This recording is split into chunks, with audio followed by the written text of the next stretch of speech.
Protams, mēs esam bagāti ar sporta zāli, arī kolhozs, tas pats Ivars Krampis, 78. gadā uzcēla sporta zāli, tā pašā laikā Tauruka, mēs esam kā filiāli, viņiem nav sporta zāles, mazos zolos nav, bet mēs varam lepoties ar savu sporta zāli, kāda pat ar 2 stāviem, tenisa zāle, novusa zāle, ģērbtuvis, viss mums ir kā pieklājīgiem cilvēkiem, un var spēlēt un visu tādā ziņā mums ir. Mēs esam bagāti, vienīgais nav, kas to dara ļoti daudz cilvēku. Ja tā pašā laikā, kad es kādreiz vēl spēlēju citīgi volejbolu, bija 4-5 komandas futbolistus cinām ārā. Visu laiku maiņas, cīnījāmies par sporta zāli, visi daudz sportotāji bija visu.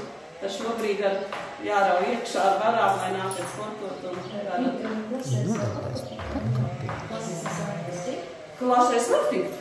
Es iedomājos, ka varbūt varētu pavadāt, jo vienkārši...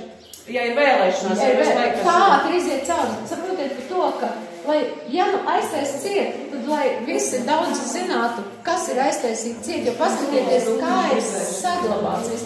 Ja to aizslēgt, tur būs māja mirst, viss, ja tur nav cilvēki iekšā. Kaut vai tie daži bērni, bet viņu dēļ taču viss šitas tiek uzturēts, un es nezinu, varbūt pat dažreiz ir vērts piemaksāt.